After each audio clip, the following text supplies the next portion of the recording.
and welcome back to 49 News for our first show of the 2024 spring semester. I'm Casey Nyman. And I'm Mike Malazzi. Tonight, we will be taking a look at things happening on and around UD's campus, while also taking a step back for some worldwide views. 49 News starts right now. A Wilmington man is charged with attempted kidnapping after he was seen with a supermarket cart that had a child in the front seat at the Acme Market in the Grove complex. The man was confronted by the people who were actually with the child, which led him to release the cart and leave the store. 40-year-old Derek White turned himself into police on Tuesday and failed to post bond after his arraignment. The city of Newark is hoping to implement a new tax on landlords' rental income in hopes to reduce the need for a property tax increase. The tax, if approved, would apply to all rent payments received for residential and commercial properties and cap at no more than 1%. At Monday night's hearing, the owners of Lang Development Group, Cafe Neo, Cafe Gelato, and many other business owners voiced their oppositions and said it will not only hurt student renters, but local businesses as well. The engineering department at the University of Delaware was recently granted a $3.4 million from the National Science Foundation Scholarship for Service program. Given the growing importance for cybersecurity experts, this grant will go towards supporting the university's cybersecurity program and enhance students' career preparation. Bachelor's, master's, and doctorate students who enroll in any of the cybersecurity program will be given a stipend for professional development, computers, and their own tuition. Future Delaware students may have to pay additional fees on top of what they already are paying. Ryan Mink has more. We don't have $50. No, we don't. We don't have jobs. No, we're students. We don't have time for jobs. We don't have time for jobs. Students at the University of Delaware could soon pay a new per-student tax to attend class in the city of Newark. Newark City Council recently passed a resolution that could lead to the city charging the University of Delaware $50 per student per semester.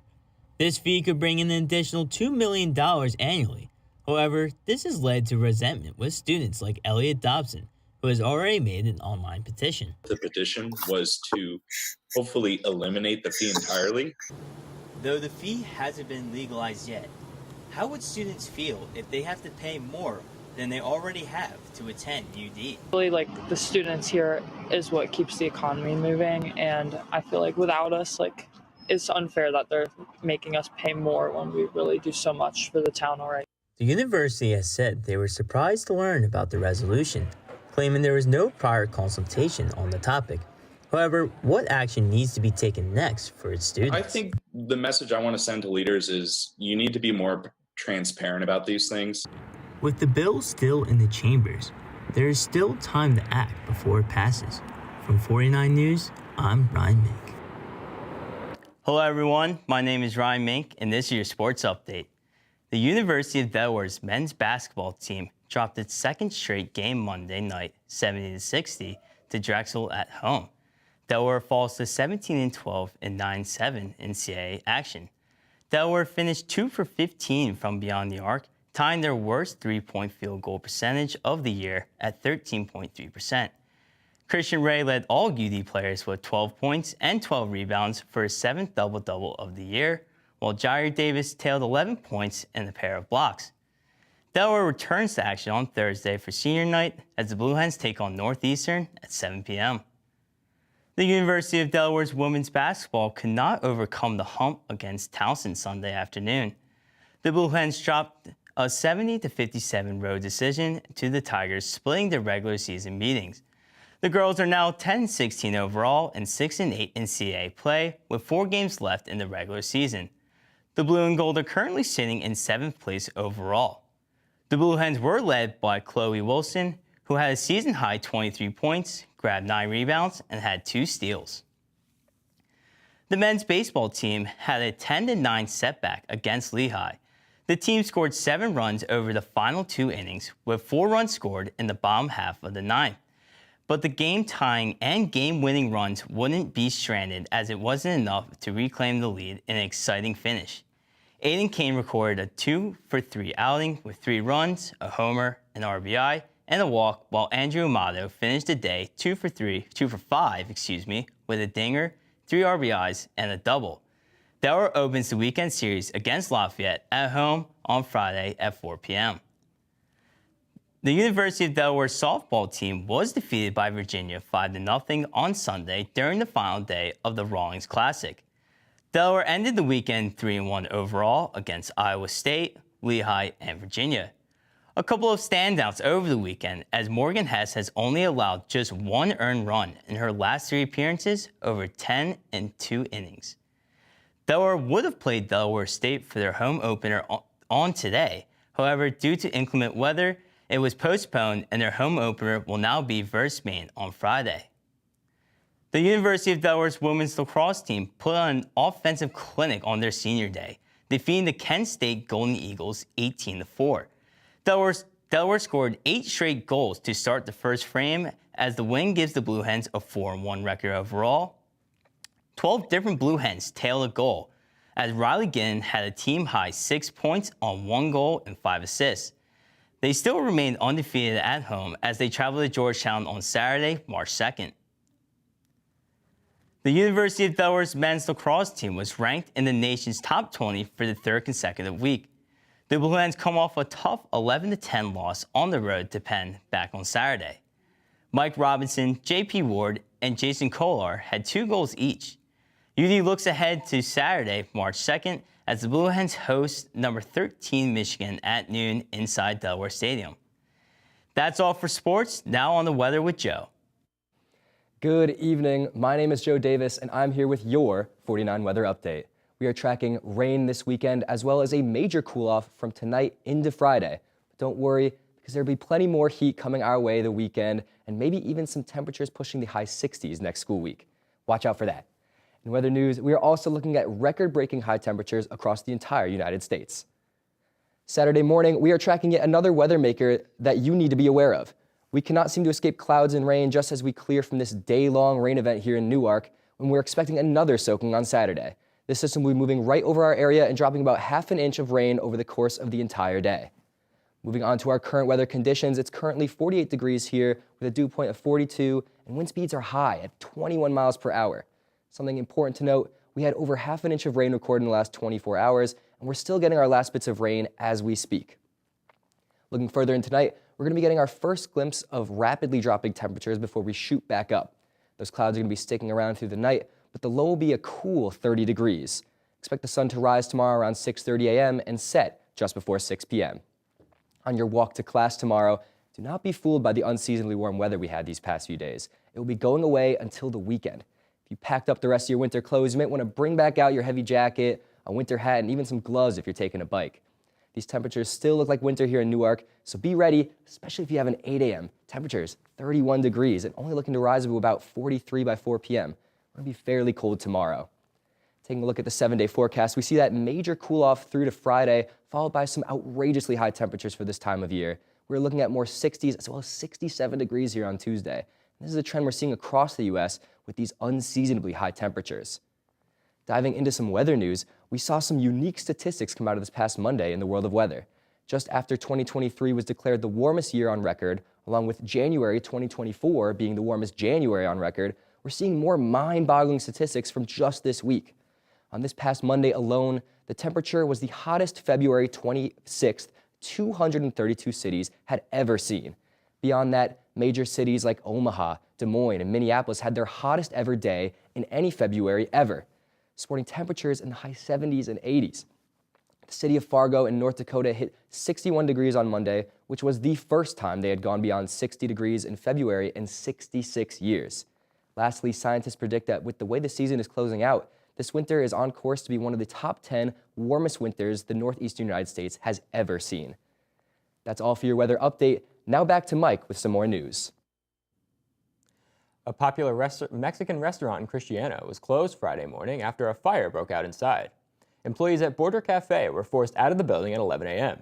No one was injured. However, the roof suffered substantial damage. The restaurant remains closed until further notice, and an investigation is currently underway in terms of the cause of the fire. A unique sporting event is rolling into Middletown this weekend. The Professional Bowler Association Delaware Classic is a week-long tournament that began on Monday and will continue throughout Sunday. Mid-County Lanes and Entertainment is hosting the competition among some of the world's top professional bowlers. This event will be the first PBA event airing on television live from Delaware, and total prizes sum to $180,000. The winner will receive a $25,000 prize. And a staple on UD's campus, Drip Cafe, has a new neighbor. Replacing the salon that once occupied the end of the strip on North Campus is a brand new Mexican restaurant, owned by the same local entrepreneur behind the Drip Cafe. Casey Nyman went to check it out. The owner of Drip Cafe has done it again with the opening of a new local hotspot for the University of Delaware. Greg Vogley, the man behind the popular coffee and breakfast spot, Drip Cafe, is no stranger to the food industry. With now 2 successful businesses under his belt, Greg's been doing this since he was only 14 years old, so he's no stranger to the restaurant world. Growing up over the state line in Glen Mills, Pennsylvania, like many young teens, Vogley's working career started with a dream for a car. His first job at 13 was washing dishes and making hoagies at a local pizza shop in town. It wasn't until college, however, that he found a passion for coffee and entrepreneurship after working for Starbucks. I've always had a love with the coffee and espresso, but the moment the espresso hit my hand for the first time I really felt a change. So it felt like something different. Even though Vogley proclaimed himself as a plain coffee guy, he's fascinated by the process of exemplifying flavors and found a knack for how to make a great product for consumers. With an eye for presentation, his selling skills, and help from local friends, Vogley wanted to test the waters in a new market with the opening of a taqueria called Rohan Verde. This project was a lot of fun because this really was a culmination of almost 30 years in the industry, and I was 14 when I started. All my friends and helped me with this in some fashion. In 2022, Vogley said he was given the chance to take over the closing salon at the end of the strip, right next to where Drip is located. While at first he envisioned expanding the space into a larger coffee shop, he had the revelation to open something different instead. I had a very long-term prep cook, Maria Gonzalez, who's worked for me about 6 or 7 years now, and she always makes staff meal for everybody. She used to own her own restaurant years ago, and the food that she always made was some of the best I've ever had. So when I drove away, I definitely had a light bulb moment. I went, Maria! So I talked to her about it, buying recipes off of her, moving her from Hocus into Newark. She agreed to help out with the project, and that's kind of where this whole thing started. While Rohan Verde officially opened in early November, fittingly on the Day of the Dead, they are hoping the spring semester will bring in more traffic of customers and get the ball rolling for their business. Vogley prides himself on the tight connections he builds with employees and the community. For those visiting the shop, he recommends the tacos, tamales, and handmade churros. Reporting for 49 News, I'm Casey Nyman.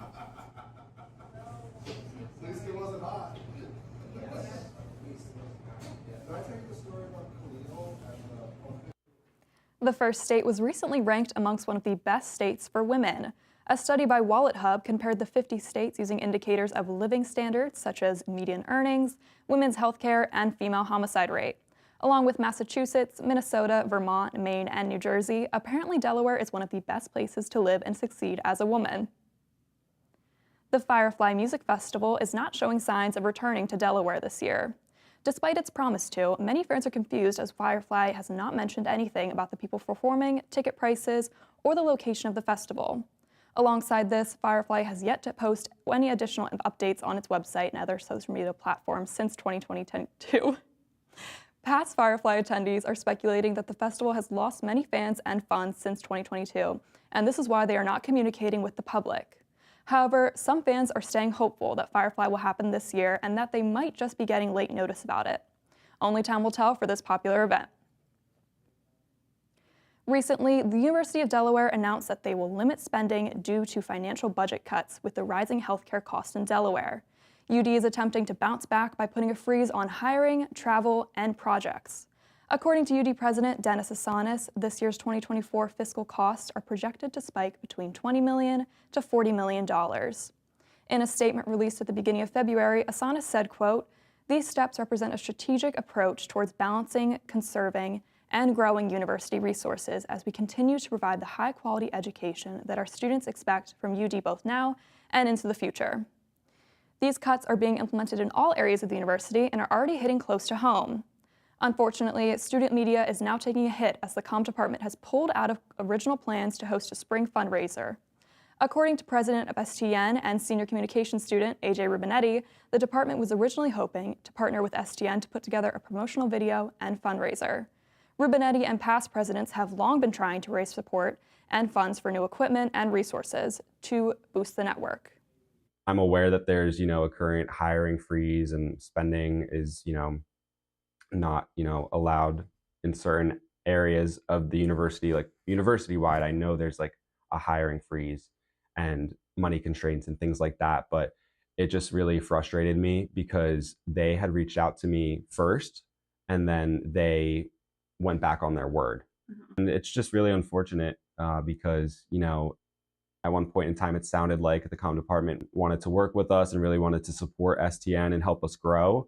And now they are unfortunately not wanting to do that anymore. With big dreams for expanding STN as much as he can during his senior year, AJ attributes the growth of the shows to his fellow students. Despite the semester's disappointing turnout, he says he still hopes that in the future they will find ways to raise funds and awareness. Definitely not just me, but it definitely does come down to, at the end of the day, in my opinion, the student-led voices and student leaders more than the comm department when it comes to growing STN. So it's just, we're in a bit of an awkward position where, RSOs and student life don't really support us, but also the comm department doesn't fully support us either. And it just, it leaves us really vulnerable, I think. We'll be right back after this short break.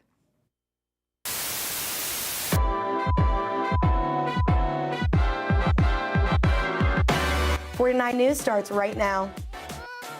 I'm Emma Schneider here with your entertainment news. I'm Laura Daly here with this week's weather update. We could see the clouds are moving in to the area as the night progresses. I went out to find out what students really think. Let's see what students at the University of Delaware have to say. Here's what you can do to keep yourself safe during this holiday season. Sadly, that is all we have for you tonight on 49 News. It's back. We're back. Penn Sport Night, your University of Delaware sports broadcasting show. That team from Boston. Just because they got a leprechaun don't mean they're going to be lucky. How has your experience been playing field hockey here? How magical was the beginning of the season for you guys? Who are you rooting for this World Cup? Probably the USA or Scotland. Watch the play. I don't think I've seen it though. Yeah, you can't guard them. That's not your body. It's her first time in 10 years. So we're like kind of at the same level. Welcome to Real Talk. What is the best Halloween candy? You had to play a song every time you came into the room. What song would it be? This movie's bonkers. Let's get right into that. Yeah. Do you guys like pickles? No. I love pickles. I'm so excited. You see Kanye West as this icon, as this person, and he said some anti-Semitic things. So it's like, how do you deal with it? There's nothing scarier than a student-run television show with an audience of 13. Do you mean bi-weekly? Don't I look stunning? What? I don't want to hold you back. Ow! What now? McKinley! Shut the hell up! Let me just leave these babies here, Ricky, while I head on up to the saloon for the hour. I'm just gonna. I've been your host, Lauren Kapp, and this is the Bi-Weekly Show. Yeah!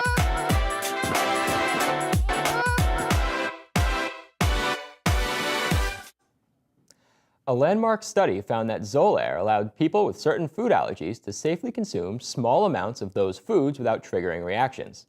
A clinical trial had patients that had to be allergic to peanuts along with 2 other foods. By the end of the initial 4-month period, about 80% of people who got the drug were able to eat small amounts of one of the foods they were allergic to without triggering their normal reaction.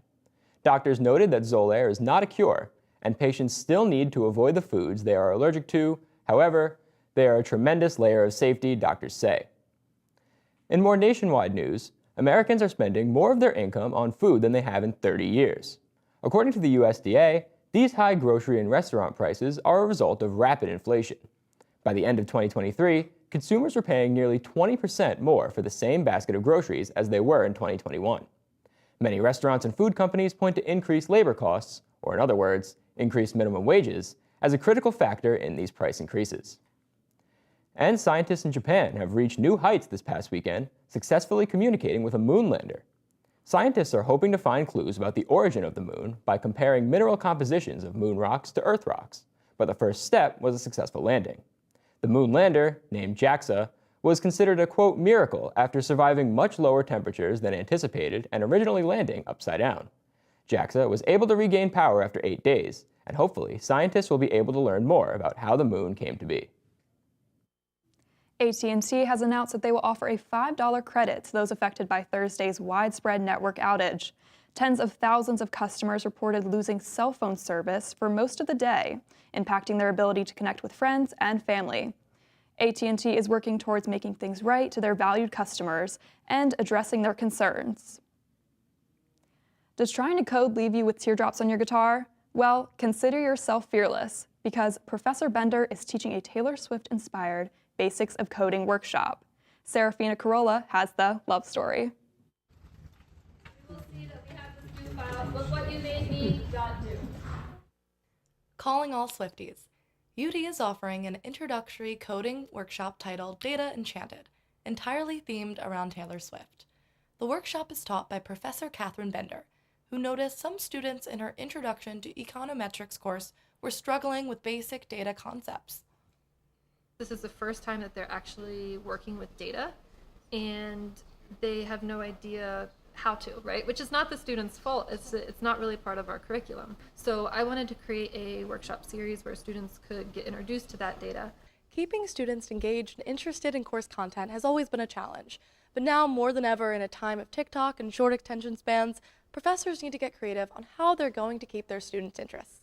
Professor Bender did just that with her Data Enchanted course. A lot of people are Swifties on campus, or just even fans if they're not like the super intense fans. So I feel like it does appeal to like a wide variety of people.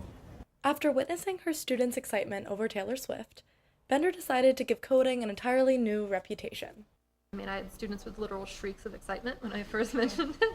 And some of those people talked with me like during student hours and such, and I could see the passion that they had for Taylor Swift. And I was like, wait, I'm doing this workshop series already.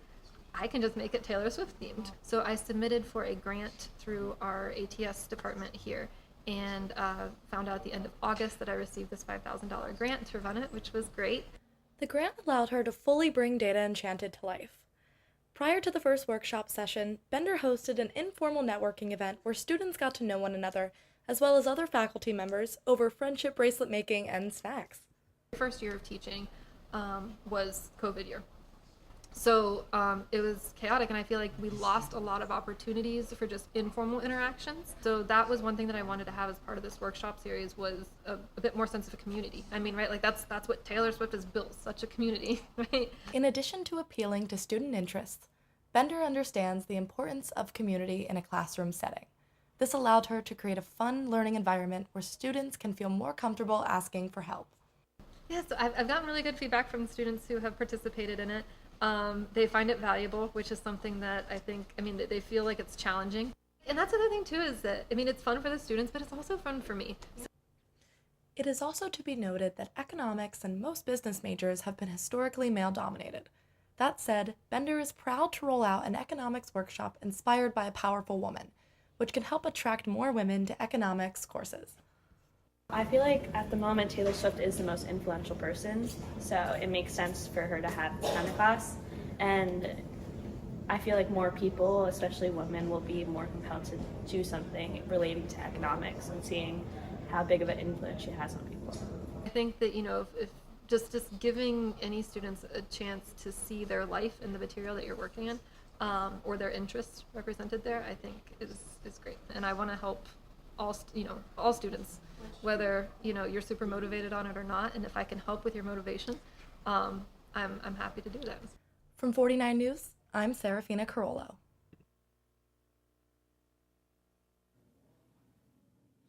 My name's Emma Schneider, and this is your entertainment news. This year may just be beginning, but there's already been many things to watch. One of those things being tours. Olivia Rodrigo's long-awaited Guts tour has finally started in Palm Desert, California. Her first performance had absolutely glowing reviews from fans and critics alike, raving about her tremendous stage presence in 100 minutes of hit song after hit song. Her tour does not come without slight controversy, though.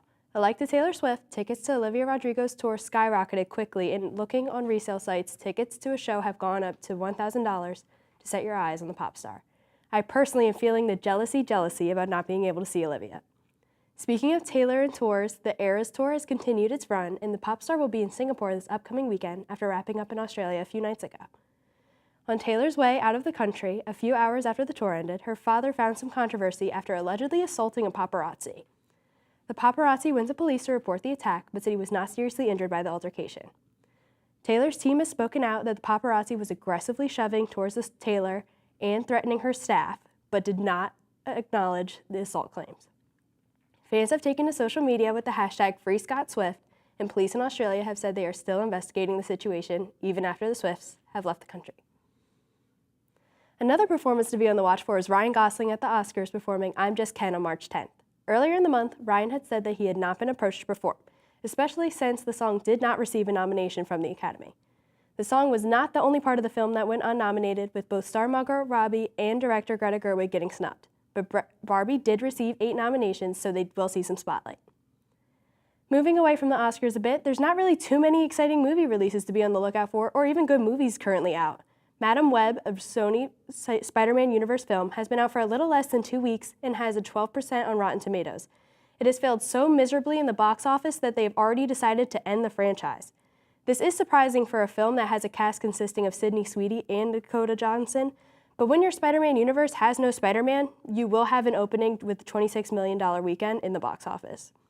But Dune 2 comes out this Friday starring Zendaya and Timothée Chalamet, which is expected to be a great film and make much more than Madame Web. But if you're looking for music, on the other hand, SZA just released her single, Saturn, after performing at the Grammys, and Ariana Grande's long-awaited album, Eternal Sunshine, releases next Friday, so it's a good music week for the girls. That's all your entertainment news for this week. I'm Emma Schneider, and I'm passing it back to Casey. UD Communications students have returned to the Bateman Case Study competition after earning an honorable mention in last year's competition. This year, they are bringing attention to Cultures Magazine, an inclusive resource that highlights multicultural identities. Look out for Team Cultures in Every Corner at International Coffee Hour on Friday, March 1st from 4 to 6 p.m. in Trabant Student Center. Our STN crew works hard to deliver the highest quality broadcast to our deserving audience. Unfortunately, one member of our team never really gets the chance to step into the spotlight. Until now, Mike Malazzi has the story. Here in the STN studio, there are plenty of opportunities for eager students to get hands-on experience backstage while also enjoying their few minutes of on-camera fame. However, there is one student who prefers no fame at all, opting instead to complete the tasks most are unwilling, and most times unable, to perform backstage. He is a constant in every broadcast, and yet his crucial role is often understated. But that doesn't stop junior Noah Brecht from doing what he loves. So I am running around during a live show. I stay pretty busy throughout, even just making little changes to camera exposures, etc., to get everything to be as good as it can be during the show. Although this is Noah's first year as STN 49 tech producer, his experience dates back to his early high school days.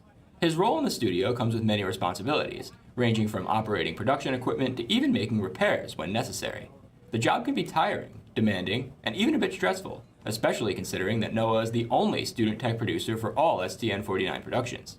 Even so, the 20-year-old mechanical engineering major emphasizes the fact that his job is only made possible by the innovation and creativity of those around him. People tell me after the show, like, oh, this went great, thanks for helping out. But I mean, the real effort is from the people that are running the show. So like, when a show goes well, I did my job and everyone else went above and beyond.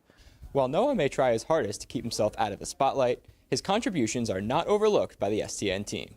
He seems to just know everything, honestly. He cares about what he does, and he shows up, and he's on time, and he's really just such an important asset to all of our shows.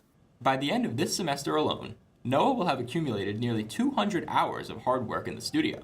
But this was all time well spent, he points out, because of the relationships he was able to make along the way. I've met a lot of really cool people and a lot of really talented people who are very good at what they do in this show, and it's given me a lot of experiences that I otherwise wouldn't have had. For now, STN 49's tech producer will continue to perfect his role behind the cameras, while those in front of them can shed some well-deserved light on his role in the shadows. For 49 News, I'm Mike Malazzi. All good!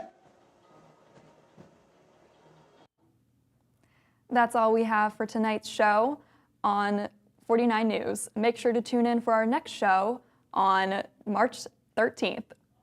And be sure to follow us on social media at 49 News. It's been a pleasure being your host tonight. I'm Mike Malazzi. And I'm Casey Nyman.